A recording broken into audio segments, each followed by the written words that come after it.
כשהייתי מגיעה לאולפנות והייתי אומרת למורות, כל אחת תגיד לי בבקשה מה זה צנוע, מה זה צניעות בשבילה, מה זה צנוע.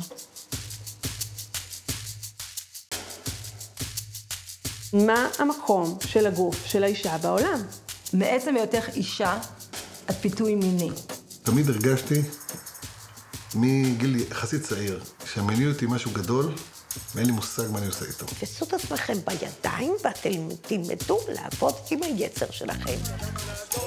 יש מין תפיסה כזאת שבנים הם כאילו שטופי איזה, וואו, כאילו שמת חיה בכלוב, והיא כאילו, רק תפתחי לה את הכלוב והיא... לכמה מכם פה יש חברה?